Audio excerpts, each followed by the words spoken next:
ఈ వీడియోలో ప్రమేయాల వర్గీకరణలోని ముఖ్యమైన 2 రకాల గురించి నేర్చుకుందాం. నా వద్ద ఒక ప్రమేయము F ఉందనుకుందాము. అది ప్రదేశము లేదా డొమైన్ Xను వ్యాప్తి లేదా కోడొమైన్ Yకు అనుసంధానిస్తోంది. దీనిని ఈ విధంగా గీసి చూపిస్తాను. చూడండి. ఇది ప్రదేశం X మరియు ఇది వ్యాప్తి Y. చూడండి, ఇది ఒక మూలకం. దీనికి ఒక ప్రతిబింబాన్ని గీస్తున్నాను. మూలకాన్ని ప్రతిబింబానికి F అనే ప్రమేయంతో అనుసంధానిస్తున్నాను. అయితే ప్రమేయ వర్గీకరణలో మొదట సంగ్రస్త ప్రమేయము అంటే సర్జెక్టివ్ లేదా ఆన్టూ ఫంక్షన్ గురించి నేర్చుకుందాము. దీన్ని ముందు నిర్వచించి అర్థం చేసుకుందాం. ప్రమేయం F X నుండి Y యొక్క వ్యాప్తి f of x Yకి సమానమైతే Fను సంగ్రస్త ప్రమేయం అంటారు.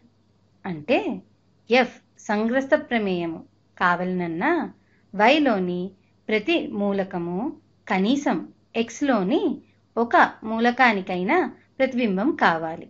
దీనినే ప్రతి Y అనే మూలకం వ్యాప్తి Yకి చెందిన దానికి కనీసం ఒక X అనే మూలకం ప్రదేశంలో అంటే Xలో ఉండి f of x equal to y అని రాయగలిగేలా ఉండాలి. దీనిని ఉదాహరణతో అర్థం చేసుకుందాం. వ్యాప్తి Y లోని మూలకాలను a, b, c, d అనుకుంటాను. అలాగే ప్రదేశం X లోని మూలకాలను 1, 2, 3, 4 అనుకుంటాను. ఇక్కడ ఒక ప్రమేయం Xని Yకి అనుసంధానిస్తోంది అనుకుందాం. అయితే ఈ ప్రమేయము సంగ్రస్త ప్రమేయము అని ఎప్పుడు అనగలము? Yలోని అన్ని మూలకాలను Xలోని మూలకాలతో అనుసంధానించాలి. చూడండి, ఇలా గీస్తున్నాను. 1ని Aకి, 2ని Bకి, 3ని Cకి, ఇలా ఇక్కడ Xలో ఇంకొన్ని మూలకాలని కూడా రాస్తాను. 5 అయితే 4ని మరియు 5ని కూడా Dకి అనుసంధానిస్తున్నాను. అయితే ఇది సంగ్రస్త ప్రమేయమా కాదా అంటే ఇది సంగ్రస్త ప్రమేయమే, లేదా దీన్నే ఆన్టూ లేదా సర్జెక్టివ్ ఫంక్షన్ అని కూడా అంటారు. ఎందుకు? వ్యాప్తి Yలోని అన్ని మూలకాలు Xలోని మూలకాలకు అనుసంధానింపబడి ఉన్నాయి. ఇప్పుడు ఇంకొక ఉదాహరణను చూద్దాము. అది సంగ్రస్త ప్రమేయము ఎందుకు కాదో తెలుసుకుందాం. చూడండి, ఈ ఉదాహరణనే కొద్దిగా మారుస్తున్నాను. వ్యాప్తి Yలో ఇంకొక మూలకం Eని రాస్తున్నాను.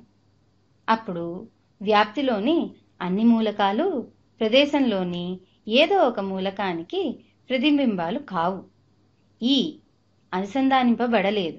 కావున ఈ ప్రమేయము సంగ్రస్త ప్రమేయము కాదు. అంటే ప్రదేశంలోని ఒకటి కంటే ఎక్కువ మూలకాలను వ్యాప్తిలోని ఒకే మూలకానికి అనుసంధానింపవచ్చు, కానీ వ్యాప్తిలోని అన్ని మూలకాలు అనుసంధానింపబడి ఉండాలి. లేదా Yలోని ప్రతి మూలకం కనీసం Xలోని ఒక్క మూలకానికైనా అంటే ఒకటి కంటే ఎక్కువ మూలకాలకైనా ప్రతిబింబం కావచ్చు.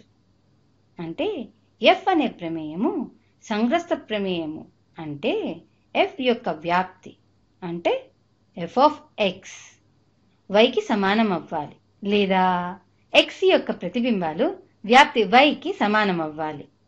మనకి తెలుసు కదా, ప్రమేయంలో అన్నిసార్లు వ్యాప్తి మరియు ప్రదేశం యొక్క ప్రతిబింబాలు సమానం కావు.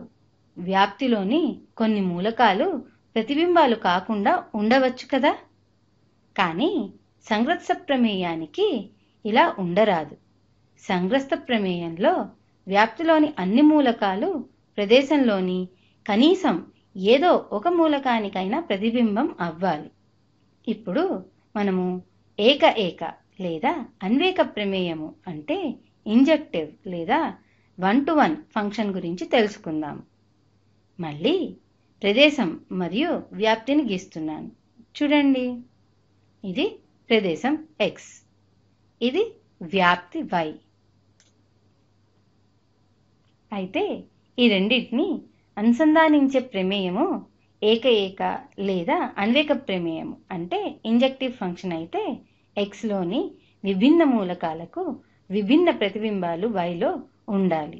కానీ ఏదైనా y అనే మూలకం వ్యాప్తి క్యాపిటల్ Yకి చెందినది గనక తీసుకుంటే దానికి ఒకటే x అంటే ఒకటి కంటే ఎక్కువ ఉండరాదు. yకి x ఉండకపోయినా పర్వాలేదు మరియు f(x) = y అని రాయగలిగేలా ఉంటే దానిని ఏక లేదా అన్వేక ప్రమేయం అంటాము. చూడండి, కొన్ని మూలకాలను ఈ ఉదాహరణలో గీస్తున్నాను. yలో ఒక మూలకం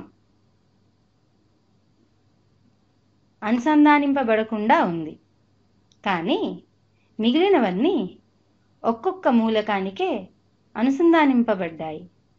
కావున ఇది అన్వేక ప్రమేయమే కానీ సంగ్రస్త ప్రమేయము కాదు. ఎందుకంటే వ్యాప్తిలో ఒక మూలకం అనుసంధానింపబడలేదు, కానీ ఇంకొన్ని మూలకాలను గీసి వాటిని అనుసంధానిస్తున్నాను. చూడండి, ఒకటి కంటే ఎక్కువ మూలకాలను ప్రదేశం నుండి వ్యాప్తిలోని ఒక మూలకానికి అనుసంధానిస్తున్నాను. అయితే ఇది ఇప్పుడు అన్వేక ప్రమేయము కాజాలదు. ఇప్పుడు ఇంకొక ఉదాహరణను చూద్దాము. ఇంతకు ముందు రాసిందే చూద్దామా? ఇక్కడ ఈ అనే మూలకాన్ని వ్యాప్తికి చేర్చితే అది సంగ్రస్త ప్రమేయము కాకుండా పోయింది కదా. అయితే ఇది ఏక లేదా అన్వేక ప్రమేయమా అంటే కాదు. ఎందుకంటే f(4) మరియు f(5) రెండూ కూడా డీనే కనుక. ఒక మూలకానికే అంటే d ప్రతిబింబం కావాలి, అప్పుడే అది అన్వేక ప్రమేయం అవుతుంది. ఈ ఉదాహరణను సంగ్రస్త మరియు అన్వేక ప్రమేయంగా మార్చాలంటే ఏం చేయాలి? 5ని ఈకి అనుసంధానించాలి. 5ని డీకి అనుసంధానించినది కొట్టేస్తున్నాను. చూడండి, ఇప్పుడు ప్రతి మూలకానికి ఒక్క ప్రతిబింబమే ఉంది, కావున ఇది అన్వేక ప్రమేయము. అలాగే వ్యాప్తిలోని అన్ని మూలకాలు అనుసంధానింపబడి ఉన్నాయి, కావున ఇది సంగ్రస్త ప్రమేయము కూడా.